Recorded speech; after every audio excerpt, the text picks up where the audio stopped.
எல்லாரும் எப்படி இருக்கீங்க? இன்னைக்கு நம்ம பார்க்க போற புதிய ரெசிபி என்னன்னா, மரவள்ளிக்கிழங்கு பிரியாணி. அதாவது மரவள்ளிக்கிழங்கு எல்லாருக்குமே தெரிஞ்சிருக்கும். அதில் எப்படி பிரியாணி செய்கிறதுன்னு தான் பார்க்க போகிறோம். இந்த ரெசிபி நிறைய பேருக்கு தெரியாது. தெரியாதவங்க வீடியோ ஃபுல்லாக பாருங்கள். ஒரு இதுவும் ஸ்கிப் பண்ணாமல் பாருங்கள். அப்போ தான் வந்து உங்களுக்கு சூப்பராக எப்படி பண்ணுறதுன்னு தெரியும். ஓகே, வீடியோக்குள்ளே போகலாம். இந்த மரவள்ளிக்கிழங்குக்கு வந்து பிரியாணி செய்கிறது ரெட் மீட்டில் செய்கிறது தான் ரொம்பவே சிறப்பாக இருக்கும். இப்போ நம்ம வந்து 1 கிலோ கிழங்கு 1 கிலோ நம்ம ரெட் மீட் வந்து எடுத்திருக்கோம். அது ஈக்குவலாக எடுக்கணும். இப்போ நான் வந்து மீட்டை நம்ம வந்து குக்கரில் ஆட் பண்ணிட்டோம். 1/4 டீஸ்பூன் மஞ்சள் பொடியும் 1/4 டீஸ்பூன் உப்பு. அதாவது உப்பு வந்து நம்ம எடுத்துருக்கிறதுக்கு தேவையான அளவு உப்பு வந்து எடுத்து, இப்போ வந்து மீட்டுக்கு மட்டும்தான் நம்ம வந்து உப்பு எடுத்திருக்கோம். குக்கரில் ஆட் பண்ணி மூடி வச்சிடலாம். நல்லா ஒரு 8 முதல் 10 விசில் வரைக்கும் வரட்டும். அந்த கேப்பில் தான் நான் வந்து இந்த பெரிய வெங்காயம், சின்ன வெங்காயம், அப்புறம் கிழங்கு கட் பண்ணி வச்சுருக்கேன். அதுக்கப்புறமா இது வெள்ளைப்பூடு எல்லாமே கட் பண்ணிட்டேன். இப்போ கிழங்கை வந்து கட் பண்ணி நம்ம வந்து ஸ்டவ்வில் வச்சிடலாம். கிழங்கு வந்து நம்ம 1 கிலோ எடுத்திருக்கோம். அந்த கிழங்கு முங்கி நிற்கணும் அந்த பாத்திரத்தில். அது வரைக்கும் வந்து நம்ம தண்ணி ஆட் பண்ணணும். அந்த மாதிரி ஆட் பண்ணிவிட்டு 1/4 டீஸ்பூன் மஞ்சள் பொடி, அப்புறம் 1/4 டீஸ்பூன் உப்பு ஆட் பண்ணி, கிழங்குக்கு தக்கன உள்ள உப்பு தான் நம்ம ஆட் பண்ணணும். ஏன்னா நம்ம வந்து மீட்டுக்கு வந்து எவ்வளோ உப்பு தேவையோ அந்த உப்பு வந்து நம்ம எடுத்துட்டோம். இப்போது கிழங்குக்கு வந்து நம்ம தேவையான உப்பு எடுத்து ஓகே ஆட் பண்ணியாச்சு. இப்போ ஸ்டவ்வில் வச்சிடலாம். அதுக்கப்புறமா நம்ம கிழங்கு வேக வச்சாச்சு. இனி நம்ம என்ன பண்ண போகிறோம்னா, நம்ம மீட் வந்து ரெடி ஆயிடுச்சு பாருங்கள். நல்லா வெந்து ரெடியாக வந்துருச்சு. நான் எந்த தண்ணியுமே சேர்க்கலை மீட்டில். ஆனால் வேக வச்ச பிறகு எவ்வளோ தண்ணி வந்திருக்கு பார்த்தீங்களா? அந்த தண்ணியோடவே நம்ம வந்து ஒரு பேனில் செப்பரேட்டாக வந்து நம்ம அந்த குக் பண்ணதெல்லாம் சேர்த்துட்டு, நம்ம கட் பண்ணி வச்சுருந்த பெரிய வெங்காயம், நான் வந்து பெரிய சைஸ் வெங்காயத்தில் 2 வெங்காயம் வந்து சின்னதாக கட் பண்ணி எடுத்திருக்கேன். அதுக்கப்புறமா வெள்ளைப்பூடு, இஞ்சி சின்ன சின்னதாக கட் பண்ணி, நம்ம வந்து மிக்சியிலலாம் சதைக்கலை, அப்படியே சின்ன சின்னதாக கட் பண்ணி போட்டுட்டு 2 பச்சை மிளகாய், கொஞ்சம் கறிவேப்பிலை ஆட் பண்ணியிருக்கேன். இனி நல்லா வந்து எல்லாத்தையும் மிக்ஸ் பண்ணிடலாமா? இப்போ நல்லா மிக்ஸ் பண்ணி விடுங்க. வெங்காயம் எல்லாமே நல்லா மிக்ஸ் ஆகணும். நம்ம வந்து இப்போ எண்ணெயில் எதுவுமே வந்து வதக்கலை. இப்படியே வந்து நம்ம இந்த மீட்டு கூடவே நம்ம வெங்காயத்தை எல்லாம் வந்து போட்டு மிக்ஸ் பண்ணுறோம். இனி மிக்ஸ் பண்ணிகிட்டு இருக்கும்போதே நம்ம வந்து ஒரு 1/4 டீஸ்பூன் மஞ்சள் வந்து இதில் ஆட் பண்ணுறோம்.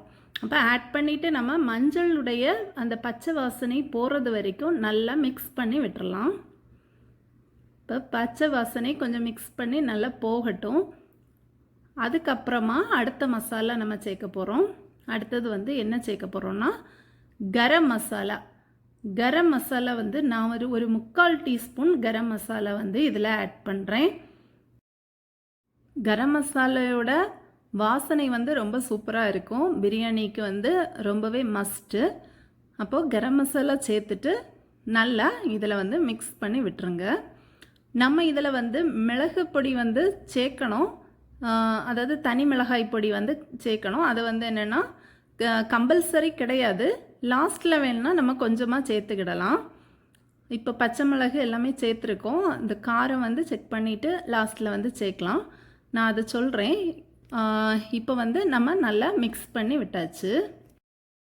இப்போ வந்து மீட் மசாலா நான் கொஞ்சம் ஆட் பண்ணுறேன். ஒரு 3/4 டீஸ்பூன் மீட் மசாலா ஆட் பண்ணுறேன். மீட் மசாலா இல்லைன்னு உள்ளவங்க வந்து கரம் மசாலாவே போதும், கொஞ்சம் கூடுதல் ஆட் பண்ணிக்கிடலாம்.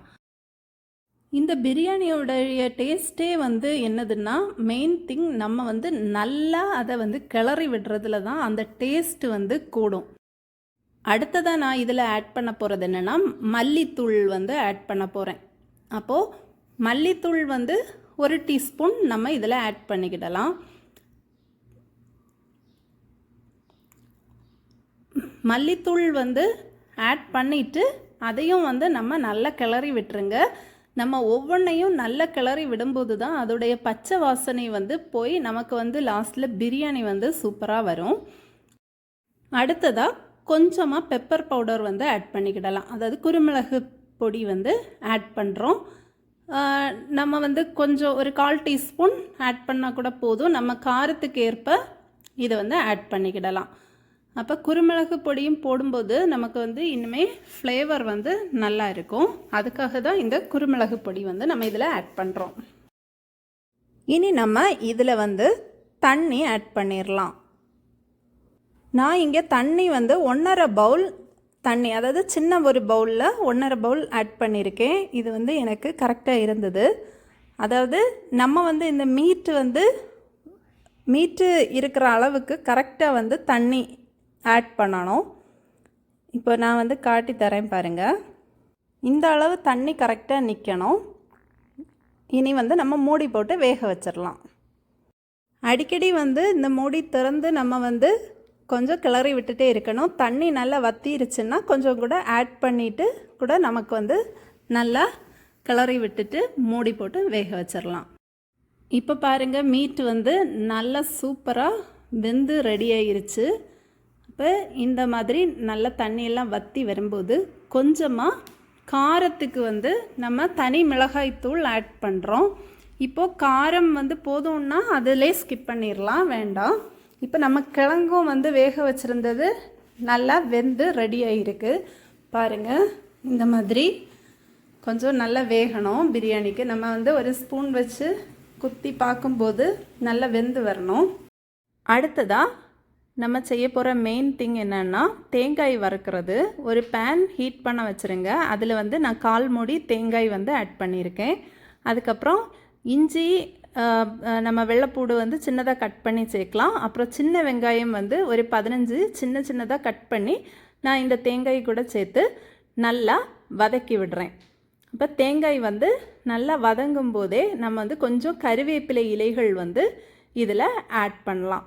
இப்போ கறிவேப்பிலை இலைகளும் நல்லா இந்த தேங்காய் கூட வதங்குறது மாதிரி நல்லா மிக்ஸ் பண்ணி விட்டுருங்க. லாஸ்ட்டில் வந்து நமக்கு மிக்ஸ் பண்ணும்போது இந்த மாதிரி கோல்டன் ப்ரௌன் கலரில் வரும். அப்போது இந்த மாதிரி வரும்போது தான் நல்லா வந்து தேங்காய் நமக்கு நல்லா வறுபட்டுருக்குன்னு அர்த்தம். அப்போது இந்த மாதிரி ஒரு ஸ்டேஜ் வரும்போது நம்ம வந்து இதை ஸ்டாப் பண்ணிடலாம்.